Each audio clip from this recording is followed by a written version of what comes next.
வணக்கம். இரவு நேர பிரதான செய்திகளின் ஊடாக நர்மதா சிறையில் முதலில் தலைப்புச் செய்திகள்.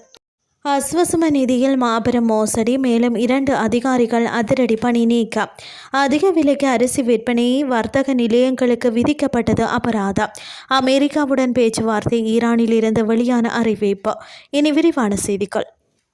நோர்வுட் பிரதேச செயலகத்தில் இடம்பெற்ற 16 மில்லியன் ரூபாய் அஸ்வசம ஊழல் மோசடி தொடர்பில் மேலும் 2 முகாமைத்துவ சேவை உத்தியோகஸ்தர்கள் பணி நீக்கம் செய்யப்பட்டுள்ளதாக நுவரெலியா மாவட்ட செயலாளர் துஷாரி தென்னகோன் தெரிவித்துள்ளார். குறைந்த வருமானம் பெறும் குடும்பங்களுக்கு சென்றடைய வேண்டிய அஸ்வசம கொடுப்பனவை தங்களது மற்றும் உறவினர்களின் வங்கிக் கணக்குகளில் முறைகேடாக வரவு வைத்துள்ளமை விசாரணைகளில் தெரிய வந்துள்ளது. இந்த மோசடியில் ஈடுபட்டதாக சந்தேகிக்கப்படும் 11 அரசு ஊழியர்களில் தேசிய இளைஞர் சேவை மன்றத்தின் 2 அதிகாரிகள் கொழும்புக்கு அழைக்கப்பட்டு வாக்குமூலங்கள் பதிவு செய்யப்பட்டுள்ளதுடன் கட்டன் கல்வி வலயத்தை சேர்ந்த 6 ஆசிரியர்கள் மற்றும் காவல்துறை அலுவலக ஊழியர் ஒருவர் தொடர்பிலும் விரிவான விசாரணைகள் ஆரம்பிக்கப்பட்டுள்ளன.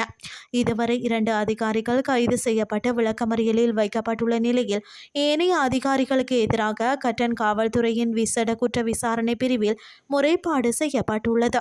அதிகபட்ச சில்லறை விலையை மீறி அதிக விலைக்கு அரிசி விற்றதாக வெள்ளவாயா பகுதியில் உள்ள 2 வர்த்தக நிலையங்களுக்கு வெள்ளவாயா நீதவான் நீதிமன்றம் ரூபாய் 3 லட்சம் அபராதம் விதித்துள்ளதாக நுகர்வோர் விவகாரங்கள் அதிகார சபை தெரிவித்துள்ளது. உள்ளூர் கீரி சம்பா அரிசியின் 5 கிலோ பொதியை 1 கிலோ ரூபாய் 350ற்கு விற்றதாக குற்றம் சாட்டப்பட்டவர்கள் மீது வழக்கு பதிவு செய்யப்பட்டது.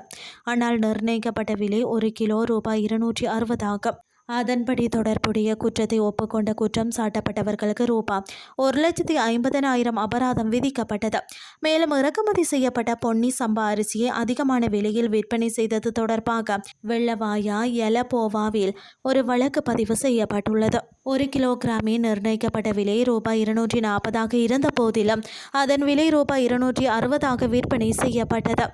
குற்றத்தை ஒப்புக்கொண்ட பிரதிவாதிக்கு வெள்ளவாய நீதவான் நீதிமன்றம் ரூபாய் 1,50,000 அபராதமும் விதித்ததாக நுகர்வோர் விவகாரங்கள் அதிகார சபை மேலும் தெரிவித்தது.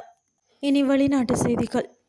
அமெரிக்காவுடன் பேச்சுவார்த்தைகள் நடைபெறாது என்றும் இடைத்தரகர்கள் மூலம் செய்திகள் மட்டுமே பரிமாறப்படும் என்றும் ஈரான் தெரிவித்துள்ளது.